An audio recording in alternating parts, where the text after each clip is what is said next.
بسم الله الرحمن الرحيم الشيطان الرجيم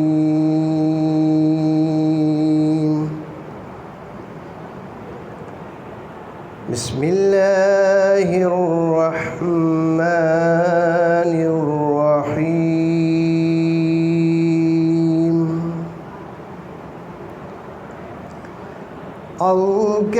القارية ما القارية وما أدراك ما القارية يوم يكون الناس كالفراش المبثوث وتكون الجبال كالإحن المنفوش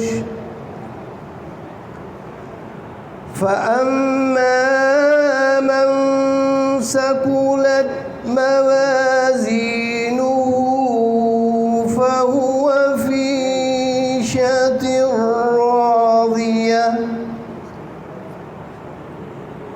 وأما من خفت موازينه فأمه حاوية وما أدراك ما هي نار حامية صدق الله العلي العظيم خون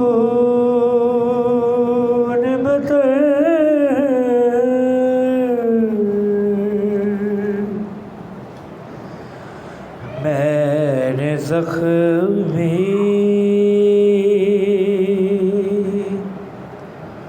علی اکبر کا کلیجہ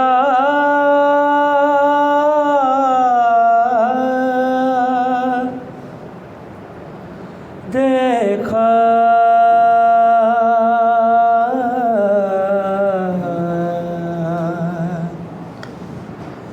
بوجھ رہے خلق میں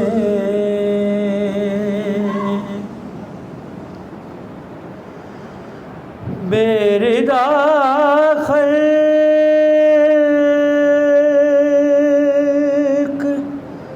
نے اس بی بی کے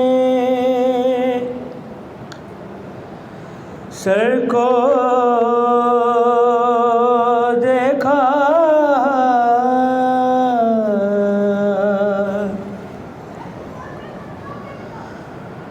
میرے خلق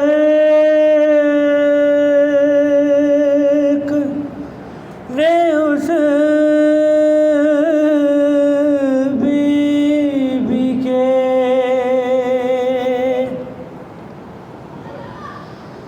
سر کو دیکھا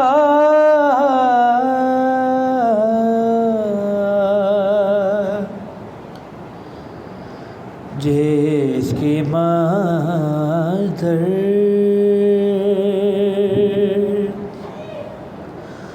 کا کسی نے نہ جنازہ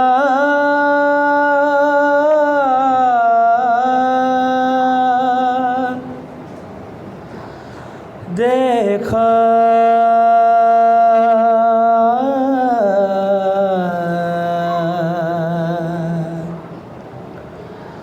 بوجھ رہے خلق میں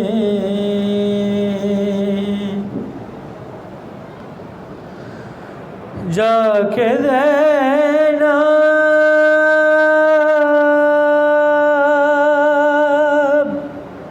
نے مدینے میں کہا سغرا سے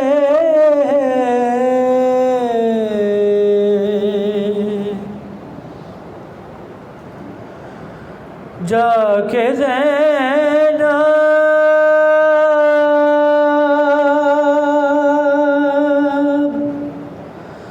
نے مدینے میں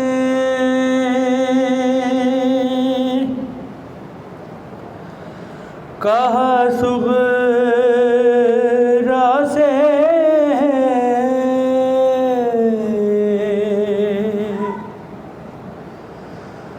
کہو کس منہ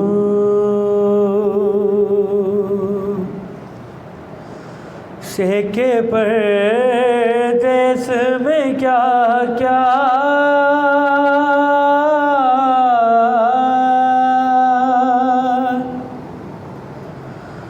دیکھا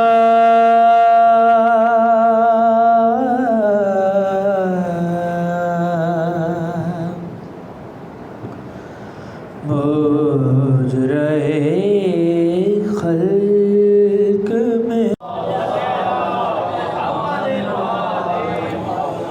وآل بیتہ الطیبین الطاہرین المعصومین المظلومین المنتجبین الذین اذهب اللہ عنہم الرجس وطہرہم تطہیرا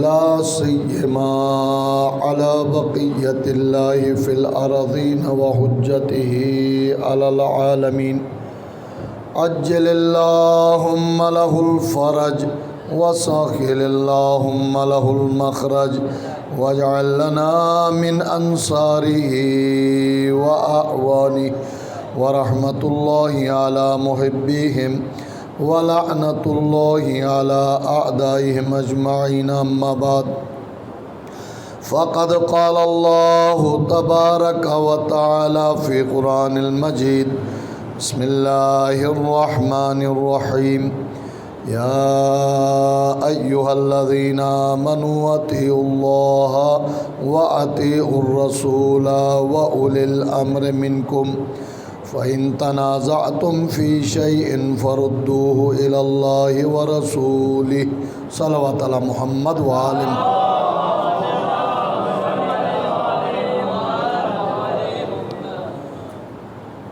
سب سے پہلے بارگاہ خداوند قدوس سے میری دعا ہے کہ پروردگار بانین مجلس اور حاضرین مجلس کی اس عبادت کو اپنی بارگاہ میں قبول فرما۔ اس ذکر پاک کا واسطہ پروردگار ہمیں دین مبین اسلام پر عمل کرنے کی توفیق عنایت فرما، عالم اسلام کو سربلندی عطا فرما، دشمنان دین دشمنان مذہب کو نیست و نابود فرما۔ پروردگار اپنے آخری حجت کے ظہور میں تعجیل فرما، قلب مبارک امام کو ہم سے راضی و خوشنود فرما، ہم سب کے مرحومین کی مغفرت فرما۔ دعا کی قبولیت کے لیے ایک بار پھر بآواز بلند صلوات۔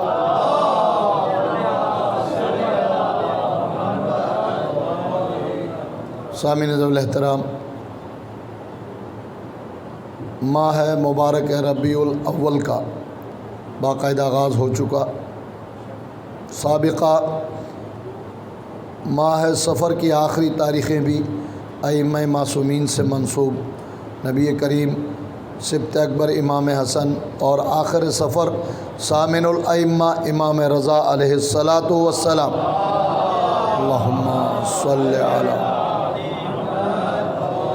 اور اس ہفتے کی آخری تاریخ یعنی 8 ربیع الاول 11ویں حجت خدا حضرت امام حسن عسکری علیہ السلام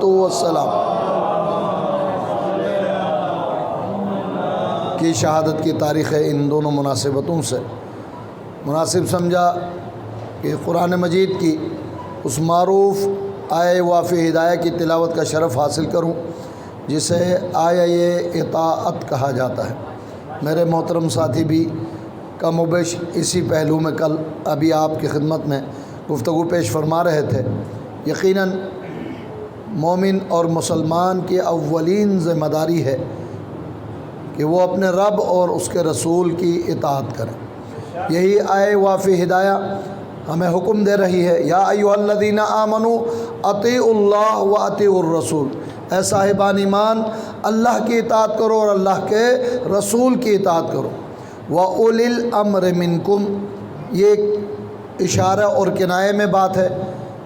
ہمارے چھوٹے بچوں کو بھی، جن کو عام طور پر اردو سمجھ میں نہیں آتی، ہمیں انگریزی سمجھ میں نہیں آتی، کوڈ ورڈز کے اندر جملہ ہے، اب اس کے اندر تفسیر، تعویل، توضیح اور وضاحت کی ضرورت ہے، اس کے بغیر یہ بات واضح نہیں ہوگی۔ لیکن بزرگوں نے بچپن سے، بڑے بڑے علماء سے اس کی تفصیل سنی ہے، میں اشارہ کر کے آگے بڑھوں گا۔ اللہ کی اطاعت کرو، اس کے رسول کی اطاعت کرو، ان صاحبان امر کی اطاعت کرو جنہیں ہم نے تم میں سے ہی برگزیدہ قرار دیا ہے۔ صلوات پڑھیں محمد وآلہ۔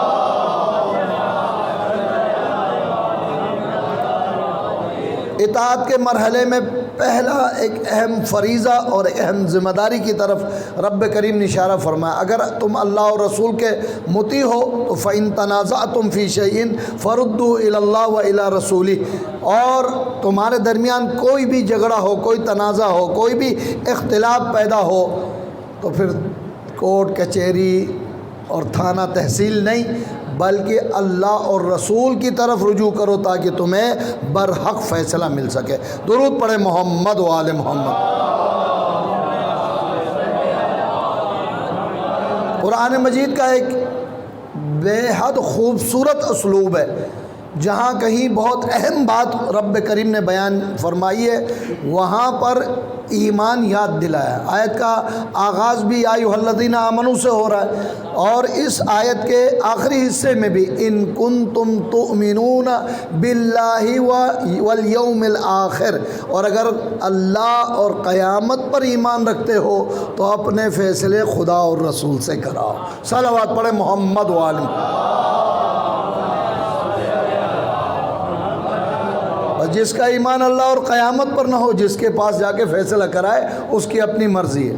لہٰذا یہ جو آخری حصہ ہے کہ فَإِن تَنَازَعْتُمْ فِي شَيْءٍ فَرُدُّوهُ إِلَى اللَّهِ وَإِلَى رَسُولِهِ، اگر اس پر ہی اشرے کی بات کی جائے پھر بھی کم ہے، لیکن ہمیں ضروری اور چیدہ باتیں آپ کی خدمت میں عرض کرنی ہے۔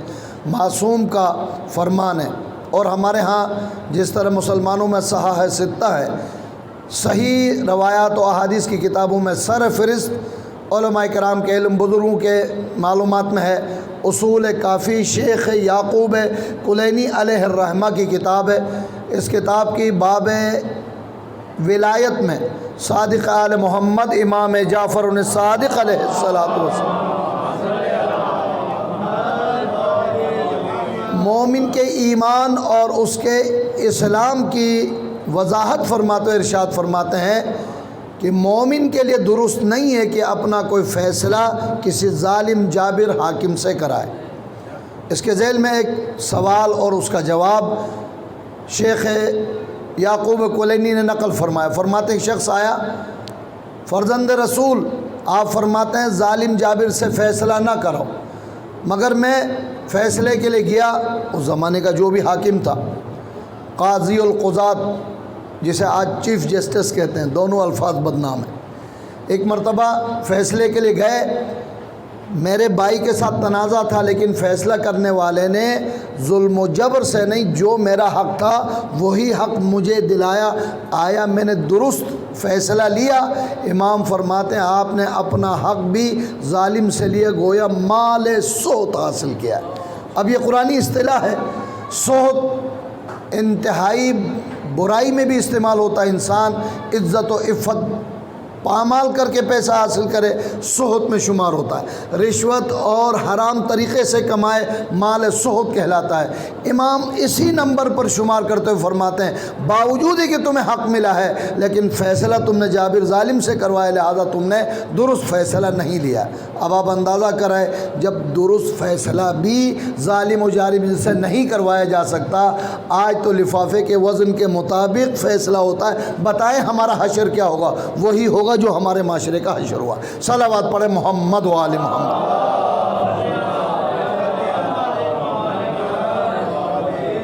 بس ذرا تخلف کے ساتھ قہقری انداز سے اسی آیت سے دوبارہ پچھلے مرحلے کی طرف جاتا ہوں، جب خدا کا حکم ہے کہ اپنے تنازعات، اپنے فیصلے خدا اور رسول سے لو، تو پھر تو ہمیں بھی اپنے رکشے پہ لکھوانا پڑے گا یا اللہ مدد، بس صرف یا اللہ مدد۔ اللہ تبارک و تعالیٰ نے ایک وسیلہ، ایک واسطہ، ایک زینہ اور ایک راستہ دیا ہے جسے صراط مستقیم کہا گیا ہے۔ ڈائریکٹ جو انسان اوپر جانے کی کوشش کرتا ہے وہ اوپر سے گر تو سکتا ہے لیکن اوپر نہیں پہنچ سکتا۔ لہٰذا آئیے ذرا معلوم کرتے ہیں کہ خدا نے یہ سلسلہ کیا رکھا ہے، وہ توسل کیا ہے، وہ واسطہ کیا ہے جس سے ہم بالواسطہ صحیح خدا تک پہنچتے ہیں۔ اس آئے وافی ہدایہ کی شان نزول میں ایک روایت نقل کی جاتی ہے، میرے دوستوں نے مجھے 2 دن کے لیے ذمہ داری دی ہے، اسی حساب سے 2 حصوں میں آپ کی خدمت میں عرض کروں گا۔ پہلا حصہ یہ ہے کہ حضرت جابر ابن عبداللہ انصاری، سب واقف ہے نا یقیناً، محفل کا آغاز اس مبارک حدیث سے ہوئی ہوگی کہ ان جابر ابن عبداللہ الانصاری ان فاطمہ الزہراء سلام اللہ علیہا۔ جابر کے کمال اور فضیلت کو بیان کرنے کے لیے یہی کافی ہے کہ جناب سیدہ سے حدیث قصہ ڈائریکٹ بیان فرماتے ہیں۔ بات آئی ہے تو 2 جملے جناب جابر ابن عبداللہ انصاری کے بارے میں۔ دوسرا کمال جناب جابر ابن عبداللہ انصاری کو یہ حاصل ہے کہ آپ نے 7 معصومین کی زندگی پائی ہے۔ رسول خدا، مولا کائنات جناب سیدہ امام حسن، امام حسین، امام زین العابدین، امام محمد باقر علیہم السلام۔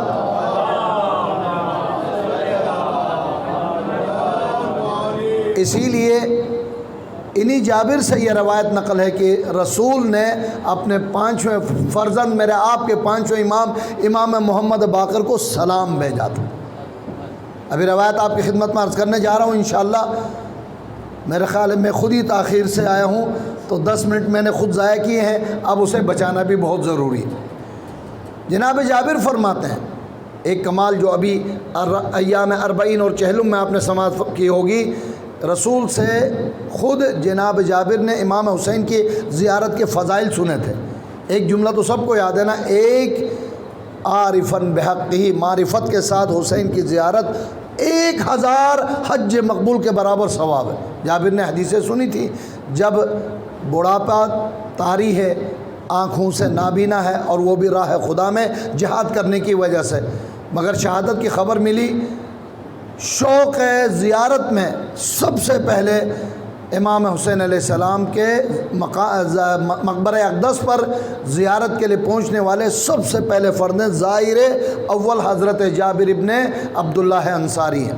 مزید فضیلتیں بیان ہو سکتی ہیں، ہمارا عنوان آئے وافی ہدایہ۔ آپ بیان فرماتے ہیں، جابر بیان فرماتے ہیں، جب یہ آیت جو حضرات قرآن سے حوالے کے ساتھ دیکھنا چاہیں، سورہ مبارکہ النساء ہے، اس کی آیت نمبر 59 1 کم 59 اور مشہور آئے اطاعت ہے۔ الحمدللہ نہ صرف یاد ہے بلکہ مفہوم سے بھی ہم واقف ہے، اس ممبر کا ہم پر احسان ہے۔ جب نبی کریم نے آیت تلاوت کی، جابر فرماتے ہیں میں نے سوال کیا، یا رسول اللہ میں اللہ کا بندہ ہوں، اللہ میرا خالق ہے، اس میں کوئی شک و شبہ نہیں کہ اللہ کی اطاعت ہونی چاہیے، آپ اللہ کے نمائندے رسول ہیں، آپ کی اطاعت یعنی رسول کی اطاعت ہونی چاہیے، لیکن یا رسول اللہ یہ جو اشارے میں بات کی وہ اولی الامر منکم، یہ کون سی ذوات مقدسہ ہیں، یہ کون سے عرف و اعلیٰ ذوات ہیں کہ جن کی اطاعت اللہ اور رسول کی اطاعت کے برابر قرار پائی ہے؟ صلوات پڑھیں محمد و آل۔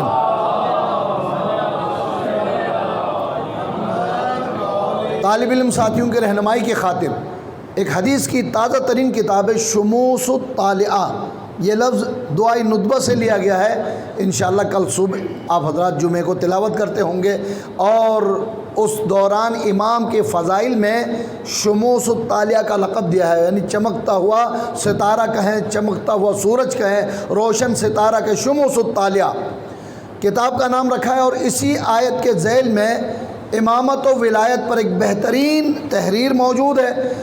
عربی اور فارسی سے جناب حجت الاسلام والمسلمین آغا رضی جعفر نقوی صاحب نے چند سال قبل اس کا سلیس اردو میں ترجمہ کیا ہے، عام بازار میں موجود ہے۔ ایمان سے شغف رکھنے والے، امامت و ولایت سے محبت رکھنے والے اس کتاب کا ضرور مطالعہ کریں۔ اس کتاب میں یہ حدیث موجود ہے، بیان فرماتے ہیں کہ جب میں نے رسول سے سوال کیا کہ اللہ اور رسول کے برابر جن ذوات مقدسہ کی اطاعت واجب ہے وہ آخر ہیں کون؟ نبی کریم نورانی چہرہ مزید نورانی ہوا، بہت خوش ہوئے، کہا یا جابر آپ نے میری زندگی کا ایک بہترین سوال مجھ سے پوچھا ہے، اور کہا کہ آپ سن اور یاد بھی کریں اور جہاں تک آپ کا پیغام پہنچ سکے میرا یہ پیغام بھی پہنچا دیں۔ توجہ انشاءاللہ عرض کرتا ہوں آپ کی خدمت میں۔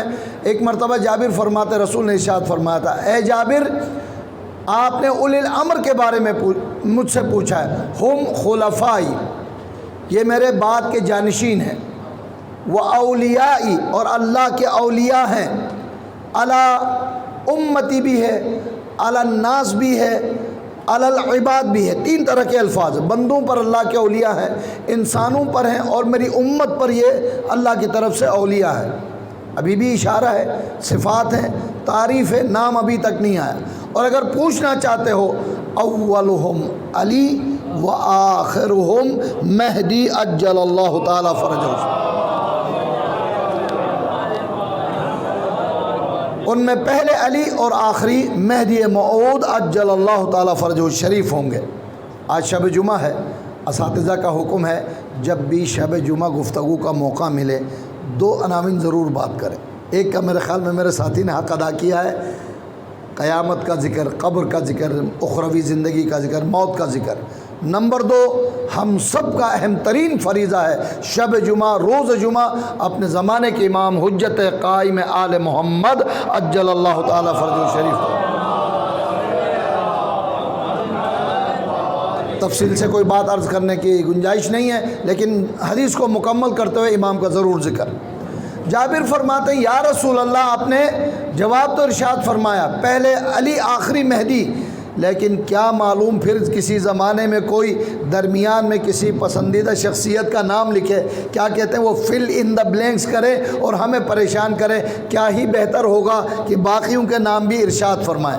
اب عربوں کا طریقہ ہے جب کسی سے زیادہ دلی طور پر خوش ہوتے ہیں، دو زانو، جیسے تشہد میں ہم بیٹھتے ہیں نا، دو زانو ہو کر ان سے مخاطب ہوتے ہیں اور باقاعدہ بالمشافہ چہرے سے چہرہ قریب کر کے بات کرتے ہیں، وہ یا چاہنے والا بندہ ہے، اسے اہم ترین بات بتائی جا رہی۔ اب رسول دو زانو ہوئے اور کہا جابر توجہ سے سن اور اسے امانت کے طور پر اپنے پاس جمع کر، شب جمعہ ہے، 12 اماموں کا نام لے رہا، مجھے 100% یقین ہے آپ سب کو یاد ہے، تلاوت کریں گے انشاءاللہ، مجھے بھی آپ کو برکت اور ثواب حاصل ہوگا۔ درود پڑھے محمد و آل محمد۔ اے جابر وہ افراد، وہ ذوات مقدسہ جن کی اطاعت اللہ اور رسول کی اطاعت کے برابر فرض ہے، مفترض طاعہ ہے، اولہم علی ثم الحسن ثم الحسین ثم علی ابن الحسین ثم محمد ابن علی ثم جعفر ابن محمد ثم موسیٰ ابن جعفر ثم علی ابن موسیٰ ثم محمد ابن علی ثم علی ابن محمد ثم الحسن ابن علی۔ اس ہفتے میں اسی کا ذکر ضروری ہے، لہذا تھوڑی دیر کے لیے نبی بھی رکے ہیں، ہم بھی صلوات کے ساتھ برکت حاصل کرتے ہیں۔ صلوات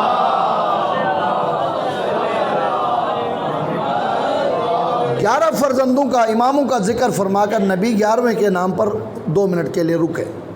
یا رسول اللہ آپ نے اولہم علی آخرہم مہدی کر کے فرمایا تو صحیح، لیکن کیا ہی اچھا ہوتا تسلسل کے ساتھ بیان کرتے ہوئے آخری حجت کا بھی نام لیتے شب جمعہ کے حوالے سے۔ جابر فرماتے ہیں کہ اے جابر وَأَمَّا آخرہم، آخری میرے فرزند اور خلیفہ جانشین کے بارے میں آپ نے پوچھا ہے، ہوا اسمہ اسمی وکنیتہ کنیتی، ان کے بارے میں پوچھ رہے ہو تو غور سے سن، ان کا نام میرا نام ہوگا، ان کی کنیت میری کنیت ہوگی۔ کون نہیں جانتا نبی کریم کا نام محمد مصطفیٰ صلی اللہ علیہ وآلہ۔ 28 صفر اور ماہ ربیع الاول کی ولادت کی تاریخ، مسلمانوں کے ساتھ احترام کے لیے 12 ربیع الاول اور 17 ربیع الاول کا آپ تاریخ ذہن میں رکھتے ہوئے نبی کریم کا نام اور کنیت۔ جب بھی مجھ جیسا طالب علم خطبے کے دوران بھی ابو القاسم کہتے ہیں، سر جھکا کر درود پڑھتے ہو نا، یہی نبی کی کنیت ہے۔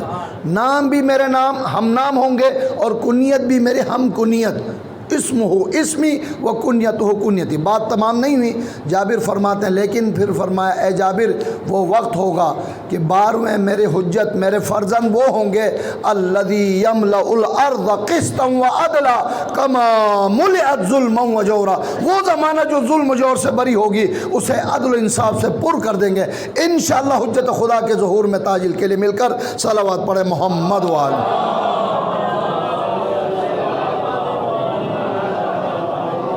فَإِن تَنَازَعْتُمْ فِي شَيْءٍ فَرُدُّوهُ إِلَى اللَّهِ وَإِلَى الرَّسُولِ، خدا اور رسول تک پہنچنے کا بہترین زینہ، بہترین وسیلہ، علی سے لے کر مہدی موعود تک بہترین اور صحیح وسیلہ۔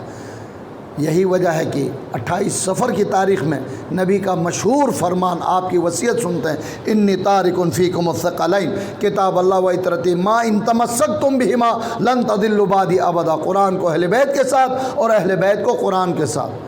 اب کوئی کہے دنیا سے جانے کے بعد بھی اہل بیت کیسے قرآن کے ساتھ رہے، میں مصائب میں نہیں ہوں، کسی کو یقین ہو نہ ہو، کم از کم مومن کو عزادار کو یقین ہے نا، نو کے نیزے پر چڑھنے کے بعد بھی قرآن کی تلاوت کا سلسلہ جاری ہے۔ صلوات پڑھے محمد و عالم۔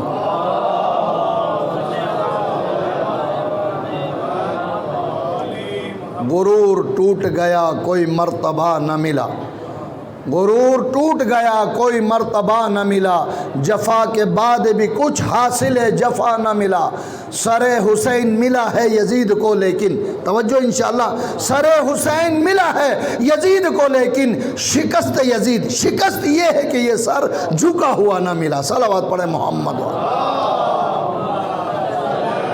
ظالم سمجھتا تھا کہ حسین اور اولاد حسین کو قتل کر کے شہید کر کے راستے سے رکاوٹ ہٹا دوں گا اور اسلام کا نام لینے والا، قرآن کا نام لینے والا کوئی نہ ہوگا۔ اس ظالم کو کیا پتا کہ نو کے نیزے پر بلند ہونے کے بعد، سر تن سے جدا ہونے کے بعد بھی، ان اصحاب الکہف والرقیم کانوا من آیاتنا عجبا، قرآن کی آیتیں تلاوت ہو رہی تھی۔ صلوات پڑھیں محمد و آل محمد۔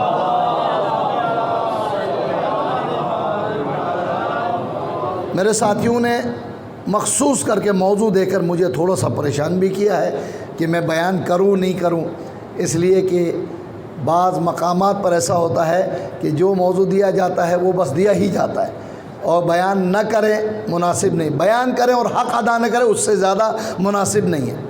ایک تو بات یہ ہے کہ چونکہ شہادت امام حسن عسکری کا عشرہ ہے، یقیناً ذکر ہونا چاہیے۔ دوسرا اور اہم ترین انتہائی نازک موضوع یہ ہے کہ 12ویں امام کے غیبت کبریٰ کے زمانے میں کیا ذمہ داری ہے۔ یہ ذمہ داریاں میں دیگر علماء کے لیے رکھتا ہوں اور اس پر بہت ساری باتیں بھی ہوتی ہیں، لیکن یہ جو ایک پوائنٹ دیا ہے آپ نے اشتہار میں پڑھا ہوگا کہ بالآخر غیر معصوم کی کیوں ہم پیروی اور تقلید کریں، اور عام جگہوں سے نہیں، الحمدللہ ممبر سے اس جملے کی وضاحت بیان ہو رہی ہے۔ میں حمایت میں نہیں کہہ رہا ہوں، مخالفت کی بات کر رہا ہوں، اور لوگوں کے ذہنوں کو خراب کرنے کے لیے یہ جملہ چھوڑا جاتا ہے کہ ہم کسی غیر معصوم کی تقلید نہیں کرتے۔ بے شک ائمہ معصومین کا ذکر نبی کے کلام سے، اچھا یہ ہم نے اپنی کتاب سے آپ کی خدمت میں عرض کیا، یہی جناب جابر کی روایت مسلمانوں کے معتبر اور صحیح کتابوں میں انہی الفاظ میں موجود ہے۔ اب میں اس بحث میں نہیں جانا چاہتا کہ جمعے کے لیے کل کا جو خطبہ ہے، جمعے کے لیے نبی کا فرمان تھا کہ 12 ائمہ کا نام لو۔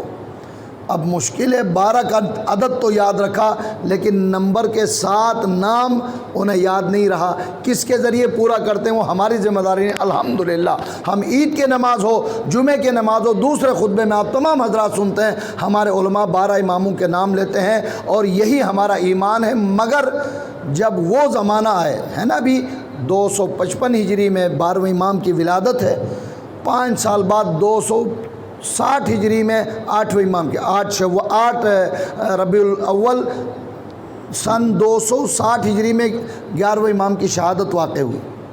اب اس کے بعد غیبت کے 2 حصے اسلام میں معین ہے، ایک غیبت صغریٰ جو لگ بھگ 70 سال کے قریب 1 سال کم 70 سال تک محیط ہے، اور اس کے بعد حکم خدا سے غیبت کبریٰ کا زمانہ شروع ہوا۔ غیبت صغریٰ میں جب 4 نائبین جن کو دینیات میں، تاریخ میں، حدیث میں نواب اربعہ کے نام سے یاد کرتے ہیں، نائب کا جمع نواب ہے، نائبین امام 4 جو باقاعدہ امام سے ملاقات کرتے تھے۔ پریشان نہیں ہوں گے، نام سے آپ پریشان نہیں ہونا۔ نمبر 1 حضرت عثمان بن سعید، نمبر 2 محمد ابن عثمان، نمبر 3 حسین ابن رو، جن کے نام پہ آج بھی ہم ماہ شعبان میں اور وقت ضرورت خط امام کو، جس کو ہم توقیع مبارک کہتے ہیں، یا امام کو ہم عریضہ پیش کرتے ہیں، درخواست پیش کرتے ہیں، حضرت حسین ابن رو آج بھی نائب ہیں۔ اور آخری علی ابن محمد سمری، ان 4 نائبین کا امام سے ڈائریکٹ ملاقات ہوتی تھی اور آ کر چاہنے والوں کو، مومنین کو، شیعوں کو اور موالیوں کو امام کا پیغام پہنچاتے تھے۔ کیا ہی اچھا طریقہ ہوتا، کوئی ایک بندہ جا کر ملاقات فرماتے اور آ کر جواب دیتے۔ علی ابن محمد سمری 10 شوال سن 329 ہجری، بات 11ویں امام کی عرض کر رہا ہوں، لیکن ضروری ہے یہ مقدمتاً بات عرض کروں آپ کی خدمت میں۔ 10 شوال سن 329 ہجری، 260 ہجری میں امام کی شہادت ہے 11ویں امام کی، یہاں سے 329 میں نے عرض کیا 1 سال کم، تقریباً 70 سال کے لیے یہ عرصہ غیبت الصغریٰ کا زمانہ ہے۔ علی ابن محمد سمری کے انتقال سے 6 دن پہلے، اصول کافی کی حدیث ہے، امام نے توقیع مبارک صادر فرمائی، کہا اے علی ابن محمد سمری 6 دن بعد آپ کا انتقال ہوگا۔ مجھے کوئی انتقال کی بات کہیں جاؤ، میں تمہیں مانتا ہی نہیں ہوں، آپ نے مرنے کی بات کی۔ امام علیہ السلام نے پیغام دیا اور پہلے سے ان کے بھائیوں کو تعزیت پیش کی، آپ کے بھائیوں کو آپ کے غم میں پروردگار صبر دے، لیکن یاد رکھنا آپ کے بعد ان 4 نائبین کی طرح سے میرا کوئی نائب نہیں ہوگا۔ اگر کوئی اس طرح کی نیابت کا اعلان کرے فَكَذِّبُوا، چھٹے امام کو فرمانے ہمارے جد نے فرمایا کہ انہیں جھٹلا دو، انہیں ان کی تکذیب کرو، وہ سچے نہیں ہیں۔ پھر دین کے لیے تو 2 ہی صورتیں ہیں، بس اب آپ آزاد ہیں، جیسا تمہارا دل چاہے کرو اور اسے دین سمجھو، یا دوسرا طریقہ کوئی تو واسطہ وسیلہ ہونا چاہیے۔ فردوہ الی اللہ و الی الرسول، اس جھگڑے میں، اس تنازع میں یہ واجب ہے یا واجب نہیں ہے، یہ حرام ہے یا حرام نہیں ہے، یہ ضروری ہے یا ضروری، دین کی باتیں یہی ہے نا، واجب، حرام، مستحب، مباح، مکروہ، ان چیزوں میں ہم کس کی طرف رجوع کریں؟ ظاہر بظاہر نبی بھی نہیں ہے، ظاہر بظاہر امام بھی نہیں ہے، خود 12ویں امام، پہلے 12ویں امام کا فرمان، اس کے بعد 11ویں امام حضرت امام حسن عسکری علیہ السلام۔ اور اس کے اندر جواب موجود ہے کہ کیوں ہم غیر معصوم کی تقلید کرتے ہیں۔ معصوم کا حکم ہے، اس لیے غیر معصوم کی تقلید کرتے ہیں۔ حکم نمبر 1، علی ابن محمد سمری کے لیے توقیع، ہماری 4 مشہور کتابیں، بہار میں، اصول کافی میں، وسائل الشیعہ میں اور دیگر احتجاج تبرسی میں، دیگر کتنی کتابوں میں یہ حدیث روشن و منور ہے۔ 12ویں حجت نے فرمایا اے علی ابن محمد سمری، وَأَمَّا الْحَوَادِثُ الْوَاقِعَةُ فَارْجِعُوا إِلَىٰ رُوَاةِ أَحَادِيثِنَا، باقی باتوں میں ہم امام کے حکم کو سر آنکھوں پر رکھتے ہیں یا نہیں، پھر تقلید کے حکم میں بھی ہم لے لیں۔ اے علی ابن محمد سمری، مجھ سے ملاقات کا سلسلہ نہیں ہوگا، لیکن جو جدید مسائل، دیکھیں اس کے اندر بھی تفصیل ضروری ہے، جدید نئے مسائل جو پیش ہوں گے اس میں آپ پر واجب ہے کہ سب کو بتاؤ کہ جو جدید نئے مسائل پیش ہوں گے اس میں ہمارے روایتیں نقل کرنے والے، حدیث بیان کرنے والے علماء کی طرف رجوع کریں۔ اسی لیے مجتہد کو کیا کہتے ہیں؟ مرجع تقلید، جن کی طرف ہم رجوع کرتے ہیں۔ الحمدللہ اللہ تبارک و تعالیٰ نے جس طرح ائمہ معصومین پاک اور معصوم عطا فرمائے، اسی شان کے، نہیں کہہ رہا ہوں کہ معصوم ہے، نہیں کہہ رہا ہوں کہ 13واں 14 کوئی امام عرض کر رہا ہوں، نہیں، 12 اماموں کے ساتھ ان کے نائبین بھی کتنے مخلص ہیں کہ جنہوں نے امام ہی کی طرح سے جان کا نذرانہ دے کر اس دین کی حفاظت کی ہے۔ آج ہمارے 2 مرجع بہت مشہور ہیں، اور بھی ہیں، مرجع جہان تشیع حضرت آیت اللہ سیستانی مد ظلہ العالی اور رہبر معظم حضرت آیت اللہ خامنائی مد ظلہ العالی، پروردگار نے طول عمر صحت و سلامتی عطا فرمائے، بآواز بلند صلوات پڑھے محمد۔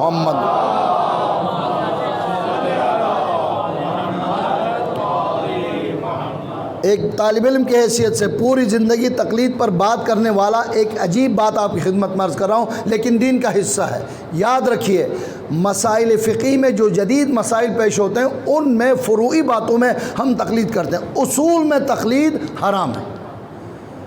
ایسا تو نہیں ہوگا کہ کوئی مجتہد آ کر کہے گا نہیں آج تک تو ایک خدا مانتے تھے، آج کے بعد دو خدا کو مان، یا بولیں کہ کسی خدا کو نہیں۔ اصول ہے، خدا اللہ واحد لا الہ الا اللہ۔ رسالت کے بارے میں بھی کوئی اختلاف نہیں، امامت اور قیامت عدالت کے بارے میں کوئی نہیں۔ اصول دین میں کسی کے کہنے پر ہم مانیں تو سمجھ لیں ہم مومن نہیں ہوئے۔ سمجھانے کے لیے عرض کر رہا ہوں، مدرسے کا طالب علم کا چونکہ میرا استاد کہہ رہا ہے اس لیے مانتا ہوں، ورنہ تو مجھے یقین سمجھ لو ابھی اسے ایمان حاصل ہی نہیں ہوا۔ تھوڑا اور آگے بڑھیں، حجت الاسلام علامہ صاحب فرما رہے ہیں اس لیے مانتا ہوں، میرا یقین ابھی ایمان حاصل نہیں ہوا۔ آیت اللہ سیستانی فرما رہے ہیں اس لیے خدا کو نہیں۔ دلیل عقلی اور نقلی دونوں انسان اپنی حیثیت کے مطابق حاصل کرے۔ اگر اس طرح سے بات کروں تو بات بہت طویل ہو جاتی ہے۔ مولا کائنات امیر المؤمنین علی ابن ابی طالب علیہ السلام، غیبت کبریٰ کی ذمہ داریاں ہیں، توحید کا مقام ہے، اور انسان جہاں دنیا کی اور باتوں کے لیے عقل و خرد استعمال کرے توحید کے لیے بھی استعمال کرے۔ مشہور واقعہ ہے، جب میں شروع کروں گا انشاءاللہ سب کو یاد بھی آئے گا۔ ایک بڑھیا سے بوڑھی خاتون سے پوچھا گیا آپ خدا کو کیوں مانتی ہیں؟ وہ چرخہ چلا رہی تھی۔ اب میرے لیے بچوں کو یہ بات سمجھانا مشکل ہوتا ہے یہ چرخہ کیا بلا ہے، اس لیے کہ ہم اس وقت بٹن دبا کے چکر کرنے والے لوگ ہیں کمپیوٹر کے دور میں۔ آج داغا بھی کمپیوٹر سے، آج کپڑا بھی کمپیوٹر سے، حد یہ ہے کہ لسی بھی کمپیوٹر سے بنایا جاتا ہے۔ وہاں پر میں داغا کاٹنے والے مشین کو کیسے سمجھاؤں؟ البتہ اگر کسی نے سلائی مشین جو ہاتھ سے چلاتے ہیں اسے دیکھا ہے تو ایک چھوٹا سا پہیہ ہوتا ہے، تھک تو نہیں ہے زیادہ، اس پہیے کو چلا رہی تھی۔ جب ان سے پوچھا کہ تم خدا کو کیسے مانتے ہو، اس نے ہاتھ روک دیا، کیا ہوا ہوگا؟ پہیہ رک گیا۔ مختصر اور مضبوط دلیل، کہا کہ دیکھو خدا کو ماننے کے لیے اس لیے ضروری ہے یہ چھوٹا سا پہیہ میں چلاتی ہوں تو چلتا ہے، نہیں چلاتی ہوں تو رک جاتا ہے، تو کائنات کا چرخہ بغیر چلانے والے کے کیسے چل سکتا ہے؟ صلوات پڑھے محمد وال۔ امام نے بتایا ہے کہ اس بڑھیا کی یہ دلیل فلسفی اور منطقی کے دلیل سے زیادہ مضبوط دلیل ہے، اس لیے کہ فلسفی منطقی جو بات کرے گا ہو سکتا ہے اوپر سے گزر جائے، ہمیں سمجھ میں نہ آئے، لیکن یہ بات ہر ایک کے دل میں بیٹھنے والی بات ہے۔ لہٰذا اصول دین میں کوئی تقلید نہیں ہے۔ فروع دین میں امام نے فرمایا وَأَمَّا الْحَوَادِثُ الْوَاقِعَةُ فَارْجِعُوا إِلَىٰ رُوَاةِ أَحَادِيث۔ لوگ ہنستے ہیں لیکن حقیقت یہی ہے۔ پچھلے سالوں تک مفتیان اسلام حیران تھے تصویر نکالنا جائز ہے یا نہیں۔ کتنے مفتی کیمرے کے سامنے جا کر منہ پر پردہ ڈالتے تھے، اب اتنا زمانہ بدل گیا کہ کیمرے کے بغیر بات ہی نہیں کرتے۔ پچھلے سالوں تک پریشان ہوتے تھے ہوائی جہاز، نبی کے زمانے میں ہوائی جہاز تو نہیں تھی نا، ہوائی جہاز پر سفر کرنا درست ہے یا نہیں، اب پریشان تھے۔ میں یہی کہتا ہوں جب قرآن کو اہل بیت سے نہیں لوگے یہ پریشانیاں تمہاری نصیب میں ہوگی۔ صلوات پڑھے محمد وال۔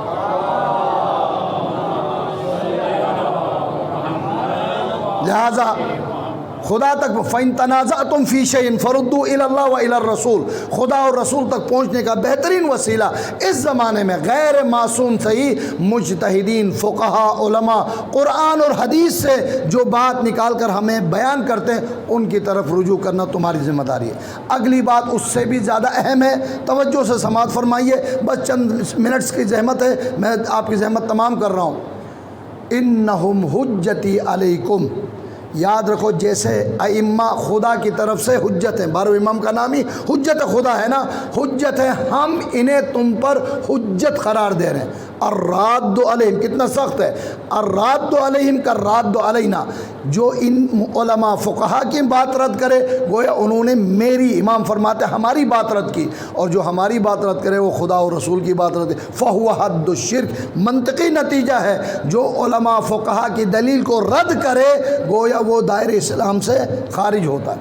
اگر کوئی خدا رسول کی بات جاننا چاہتا ہے، سرسری طور پر بات آئیے تو عرض کر کے تبرکاً گفتگو کو تمام کروں، ایسی دلیل کسی کے پاس نہیں۔ مثلا کچھ علماء کے نام تبرکن لے رہا ہوں، ابھی شیخ یعقوب کلینی کا نام لیا نا، غیبت کبریٰ کے بعد حدیث لکھنے میں سب سے پہلے عالم کا نام، شیخ صدوق کا نام سنا ہے، علامہ ہلی کا نام سنا ہے، ذرا آگے بڑھیے آیت اللہ حائری کا سنا ہے، آیت اللہ حکیم کا نام سنا ہے، آیت اللہ خوئی کا نام سنا ہے، آیت اللہ خامنائی کا نام سنا ہے، خمینی کا نام سنا ہے، میں مرحومین کی بات کر رہا ہوں۔ اس کے بعد آیت اللہ خمینی کے سامنے آیت اللہ خوئی موجود تھے، اور آیت اللہ خوئی اور آیت اللہ خمینی کے ساتھ ساتھ کے جو علماء ہمیں ملے وہ آیت اللہ سیستانی اور آیت اللہ رہبر معظم ملے ہیں۔ فرض کریں ایک طالب علم نے آ کر کہا آغا سیستانی نے یہ مسئلہ بیان کیا، آغا سیستانی کی ذاتی بات نہیں ہے، وہ شیخ صدوق، علامہ ہلی اور یعقوب کلینی کی بات ہے۔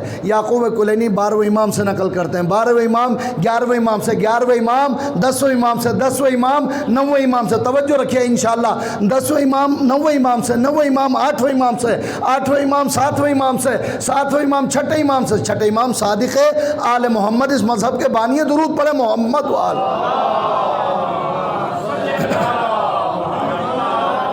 سلسلہ یہاں نہیں، 6ٹھے امام سے پھر 5ویں امام، 5ویں امام 4تھے امام سے، 4تھے امام امام حسن امام حسین سے، وہ اپنے بابا علی مرتضیٰ سے، وہ رسول اکرم سے۔ رسول اکرم فرماتے میں نے جبرائیل سے خدا کا حکم سنا، اور جبرائیل فرماتے لوح محفوظ پر خدا کا یہ پیغام ہے۔ 8ویں امام نے اسی طرح سے سلسلۃ السند کے ساتھ نقل کر کے فرمایا، یہ میرے آبا و اجداد کا کہنا ہے، کلمۃ لا الہ الا اللہ حسنی فمن قال لا الہ الا اللہ دخل فی حسنی ومن دخل فی حسنی امن من عذابی۔ صلوات پڑھے محمد۔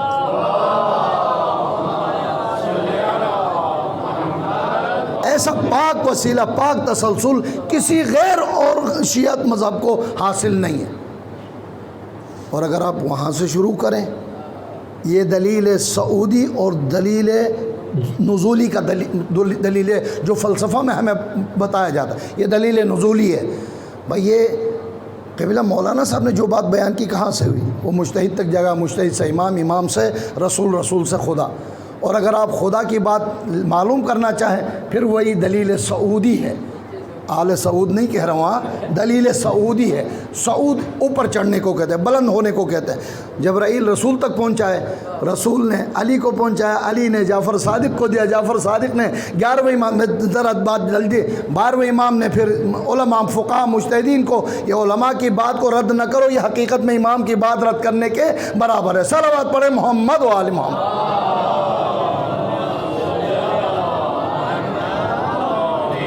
جب کبھی بھی میں نے جہاں یہ بات کی ہے، کچھ افراد ضرور بعد میں ملتے ہیں، قبلہ اتنا ضروری ہے تو فلاں فلاں فلاں فلاں کیوں نہیں مانتے؟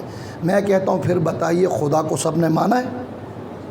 اگر مانا ہوتا تو جھگڑا ہی نہیں ہوتا، سب خدا کو خدا ہی ہوتے۔ رسول کو سب نے مانا؟ نہیں مانا۔ علی کو سب نے مانا؟ نہیں مانا۔ 6ٹھے امام کو سب نے مانا؟ نہیں مانا۔ 12ویں امام پر سب کہتے ہیں کہ مہدی موعود آئیں گے، لیکن اختلاف کتنا معلوم ہے؟ کوئی کہتا پیدا ہی نہیں ہوا، ہم کہتے ہیں پیدا ہوئے ہیں، محفوظ ہے۔ لوگوں کو شیطان کے وجود کا تو یقین ہے، امام کا پس پردہ ہونے کا یقین ہی نہیں ہے۔ گمراہ کرنے والے کا معلوم ہے، اختلاف کس میں نہیں ہے۔ اور بیچارہ سیستانی اور خامنائی اور خمینی کی کیا غلطی کی؟ بھائی سب نہیں مانتے، نہیں مانتے، آپ مانیے، آپ کے نجات کا واسطہ یہی ہے۔ فردوہ الی اللہ و الی الرسول کا ایک ہی راستہ، علماء فقہاء ائمہ سے رسول، رسول سے خدا۔ وما علینا الا البلاغ بر محمد و آل محمد۔ صلوات۔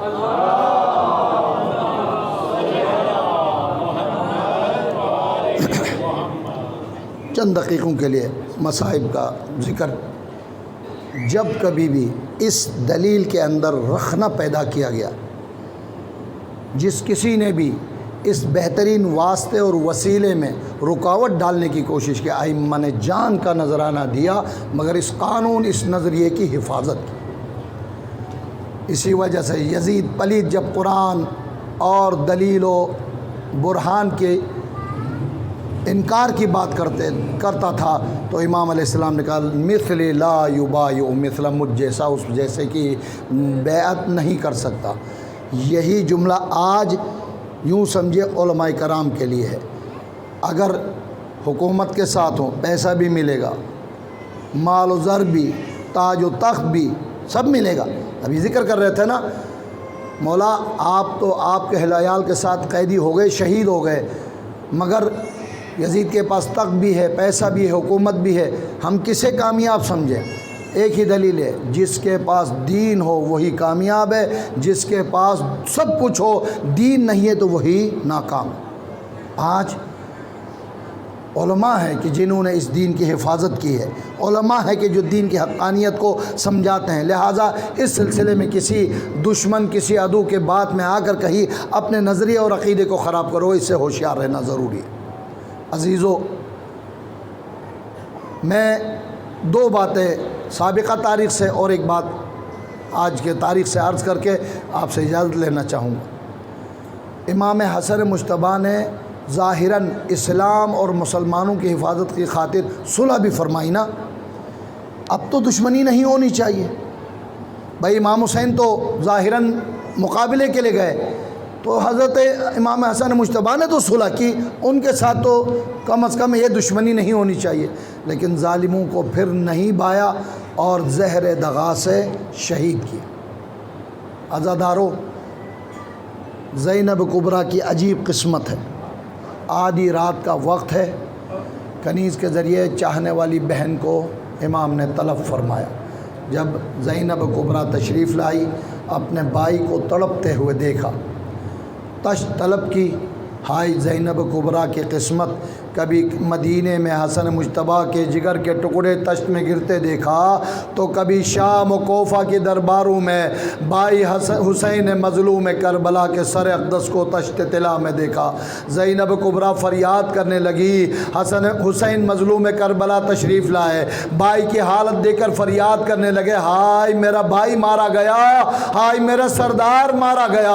امام حسن مجتبیٰ نے تسلی دی، بھیا حسین صبر کرو، ابھی تو میرے صرف جگر کے ٹکڑے گرے ہیں، کربلا میں عباس، علی اکبر، قاسم اور محمد کو گھوڑوں سے گرتے ہوئے دیکھو گے، صبر کرو۔ صبر کی تلقین فرمائی، وصیت فرمائی، میرا جنازہ لے کر جانا، نانا کے مزار پر اگر دفن کرنے کی اجازت مل جائے تو بے شک دفن کرنا، موقع نہ ملے، اگر اجازت نہ ملے تو جنگ نہ کرنا، ماں کے پہلو میں لے جا کر دفن کرنا۔ بس عزادارو، مجھے نہیں معلوم اس بڑے گھرانے سے یہ جنازہ کیسے نکلا، بہنوں نے کوہرام بپا کی، حسن مجتبیٰ کا جنازہ تیار ہوا، نانا کے مزار کی طرف لے کر گئے، لیکن عزادارو وہاں سے تیر برسنے لگے۔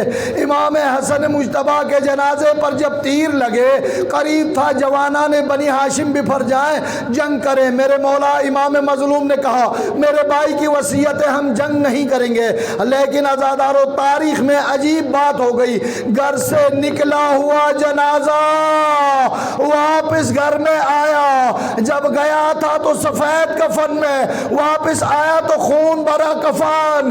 آئی زینب کبریٰ بھائی کے جنازے سے تیر بھی نکال رہی ہے اور ماں کی طرف رک کر کے فرماتی ہے، اماں مجھے معاف کرنا، بھائی کو نہیں بچا سکی۔ عزادارو، حسن مجتبیٰ کے جنازے سے بہن جب تیر نکال رہی ہے، میں نے کہا آپ نے سنا، خدا نہ دکھائے کسی بہن کو یہ ماجرا کہ بھائی کے جنازے سے تیر نکالنا پڑے۔ بس چند جملے آخر میں عرض کر رہا ہوں، اے آقا زادی، یہ مدینہ ہے، آپ کو کم از کم بھائی کے جنازے سے تیر نکالنے کا موقع تو ملا۔ آئیے کربلا کے عصر عاشور، چند قدم کے فاصلے پر زینب ہوگی، حسین ذبح ہو رہا ہوگا، میرا بارواں امام یوں سلام کرتے ہیں، میرا سلام اس جد پر، نہ گھوڑے کی زین پر ہے نہ زمین پر، ہاتھ جوڑ کر عرض کروں، مولا آقا کہاں پر ہیں؟ ارے تیروں کے انیوں پر امام کا جسم معلق ہے۔ زینب کبریٰ شکایت کس سے کرے؟ مدینے کا رخ کیا، یا جدہ صلی علیک ملیک السما، نانا آسمان کے فرشتوں نے آپ پر نماز جنازہ پڑھی ہے، آؤ اپنے حسین کو دیکھو، مرمل بالدماء، خاک و خون میں غلطہ ہے، مقطع الاعضاء، جسم کے ٹکڑے ٹکڑے ہو گئے، اجرکم علی اللہ،